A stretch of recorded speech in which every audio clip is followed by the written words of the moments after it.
বিগত ২৬ তারিখে ফরিদপুর বিভাগ সহ অন্যান্য বিভাগের মনোনয়ন প্রত্যাশী যারা ছিলেন তাদের প্রত্যেকের সমন্বয়ে বিএনপির গুলশান পার্টি অফিসে দেশনায়ক জনাব তারেক রহমানের সাথে আমাদের একটি মতবিনিময় সভা অনুষ্ঠিত হয়েছিল।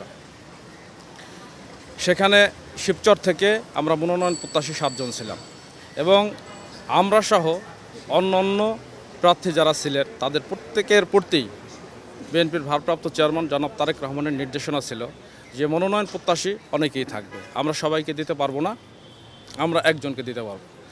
একজন মনোনয়ন পাবে, বাকি সবাই যাতে ঐক্যবদ্ধভাবে সেই প্রার্থীর পক্ষে কাজ করে তার জন্য আমাদের নির্দেশনা ছিল এবং আমরা সেই নির্দেশনাকে আলহামদুলিল্লাহ বলে আমরা তার কাছ থেকে বিদায় নিয়ে আমরা আমাদের কর্মক্ষেত্রে চলে গেছি। আপনারা জানেন ইতিমধ্যেই সারা বাংলাদেশে 237টি আসনে আগামী ত্রয়োদশ জাতীয় সংসদ নির্বাচনের জন্য সম্ভাব্য প্রার্থীদের নামের তালিকা ঘোষণা করা হয়েছে। তারই ধারাবাহিকতায় শিবচরে মাদারীপুর 1 শিবচরে জামান কামাল নুরুদ্দিন মোল্লাকে সম্ভাব্য প্রার্থী হিসেবে তার নাম ঘোষণা করা হয় এবং আমি একজন প্রার্থী হিসাবে দলের সিদ্ধান্ত যেহেতু ছিল যে নমিনেশন যেই পাক না কেন সকল মনোনয়ন প্রত্যাশীরা যেন তার সাথে ঐক্যবদ্ধভাবে কাজ করে সেই নির্দেশনা যেহেতু ছিল এবং আমিও সিদ্ধান্ত নিয়েছি যে দল যেহেতু তাকে মনোনয়ন দিয়েছে সম্ভাব্য প্রার্থী হিসেবে ঘোষণা করেছে আমিও তার সাথে ঐক্যবদ্ধভাবেই কাজ করব। কিন্তু এটা দলের সিদ্ধান্ত, আমরা বলতে পারবো না। দল, আমি বিশ্বাস করি দল আমাদের 7 জন প্রার্থীর মধ্যে সকল কিছু যাচাই বাছাই করে তাকে প্রার্থী হিসেবে ঘোষণা করেছিল। এটা যেমন দলের সিদ্ধান্ত, আবার দলই কী কারণে সেটা স্থগিত করেছে সেটাও দলের সিদ্ধান্ত।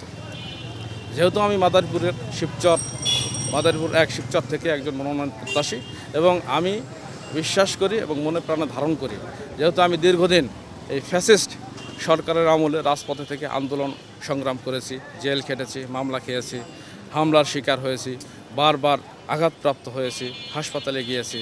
যেহেতু দলের সাথে আমি সর্বোচ্চভাবে কানেক্টেড এবং আমি বিশ্বাস করি এবং আমার শিবচরের সাধারণ জনগণ, কৃষক, শ্রমিক, শিক্ষক, ব্যবসায়ী সকল পেশার মানুষই বিশ্বাস করে যে আমার রাজপথে আমার দীর্ঘদিনের ত্যাগ বিবেচনা করে মাদারীপুর 1 শিবচর থেকে দল আমাকেই মনোনীত করবে ধানের শীষের প্রতীকে। না, আজকে এই ধরনের কোনো কর্মসূচি তো আসলে এইখানে ছিল না। এটা স্বাভাবিকভাবেই গুলশান পার্টি অফিসে, পল্টন পার্টি অফিসে আমি নিয়মিতই আসা যাওয়া করি, তারই ধারাবাহিকতা হিসাবে আমি পার্টি অফিসে এসেছি। জাস্ট সিনিয়র নেতৃবৃন্দ যারা আছেন এবং সহযোদ্ধা যারা আছেন তাদের সাথে কুশল বিনিময় করার উদ্দেশ্যে।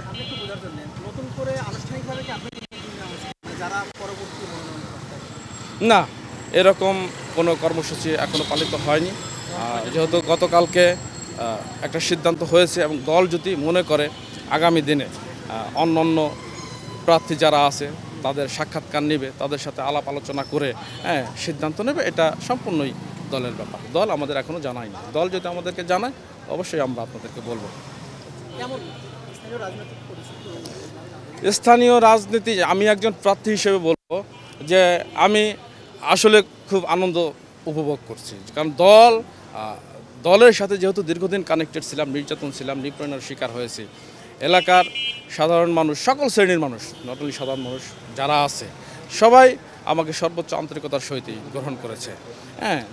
সর্বোচ্চ আন্তরিকতার সহিতই গ্রহণ করেছে। আমি চেষ্টা করেছি শিবচর উপজেলার প্রতিটি কোনায় কোনায় এবং তৃণমূলের সাথে মেশার এবং তাদের স্বতঃস্ফূর্ততা দেখে, আমার প্রতি তাদের ভালোবাসা দেখে আমি মুগ্ধ।